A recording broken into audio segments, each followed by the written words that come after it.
Assalamualaikum warahmatullahi wabarakatuh. Izin perkenalkan diri, nama Suherman, mahasiswa AP 2023-20366, mata kuliah Keuangan Negara.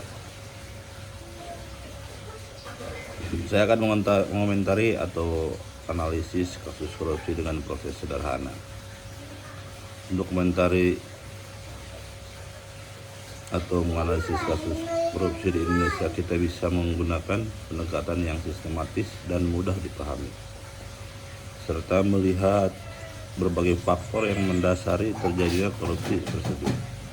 Berikut adalah analisa korupsi dengan proses yang sederhana. 1. Identifikasi kasus korupsi. Kasus korupsi dapat terjadi pada berbagai level pemerintahan, baik di pusat maupun daerah, dan dalam berbagai sektor. Contoh kasus yang sering terjadi di Indonesia antara lain korupsi anggaran negara, misalnya penyalahgunaan dana bantuan sosial atau dana pembangunan infrastruktur, penyalahgunaan wewenang di mana pejabat sulit menjalankan posisinya untuk keuntungan pribadi seperti dalam proses perizinan dan lain-lain. Suap gratifikasi, di mana pihak memiliki kewenangan menerima suap untuk mempercepat atau mempermudah suatu proses. 2. Faktor penyebab korupsi. Beberapa faktor yang seringkali mendasari terjadinya korupsi di Indonesia adalah kurangnya pengawasan ketika sistem pengawasan terhadap kebijakan alokasi anggaran dan pengolahan sumber daya tidak berjalan dengan baik. Peluang untuk melakukan korupsi menjadi lebih besar dalam banyak kasus. Pengawasan internal yang lemah memberi celah bagi pejabat atau pihak lain untuk menyalahgunakan wewenangnya. Birokrasi yang rumit dan tidak transparan, proses administrasi yang berbelit-belit tidak transparan memberikan kesempatan bagi pihak yang terlibat untuk memanipulasi sistem demi keuntungan pribadi. Budaya korupsi yang toleran. Di Indonesia terdapat budaya yang masih sering mentolerir praktik suap atau gratifikasi yang dianggap sebagai bagian dari sistem yang ada. Hal ini menyebabkan sebagian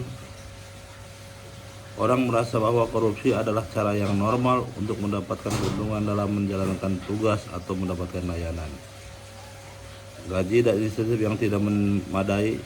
Gaji yang rendah dan insentif yang tidak memadai bagi pejabat publik atau pegawai negeri bisa mendorong mereka untuk mencari penghasilan tambahan dengan cara lain, misalnya dengan menerima suap atau memanipulasi anggaran.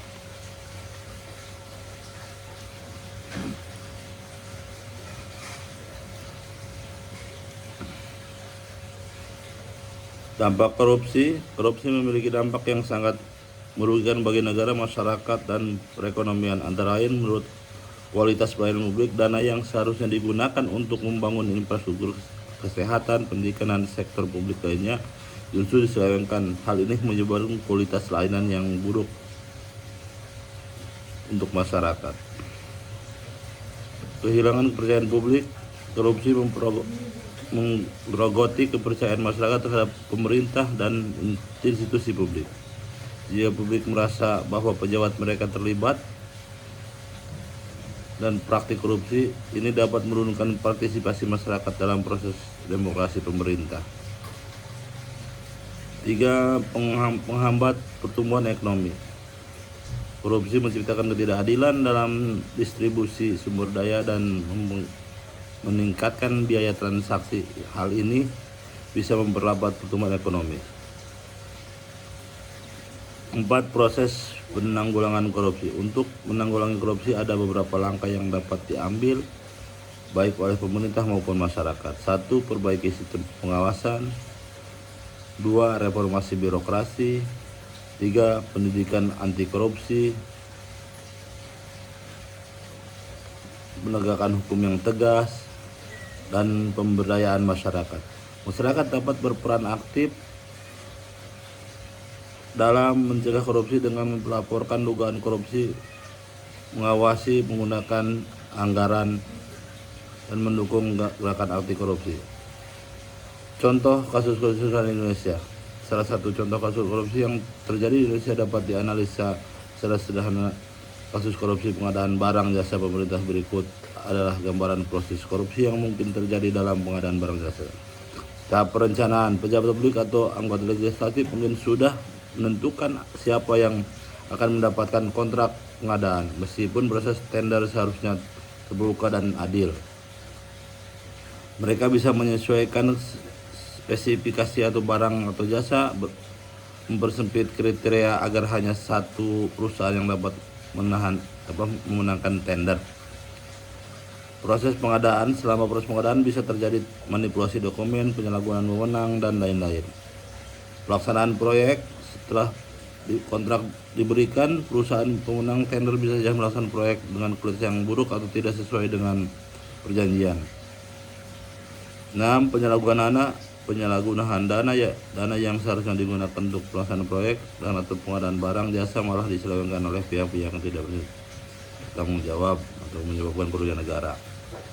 Kesimpulan, korupsi adalah masalah yang kompleks dan tidak mudah diatasi. Meskipun banyak kemajuan yang telah dicapai dalam memberantas korupsi di Indonesia, tantangan besar masih ada. Oleh karena itu, untuk menciptakan pemerintah yang bersih, efektif, dibutuhkan kolaborasi antara lembaga pemerintah, penegak hukum, dan masyarakat.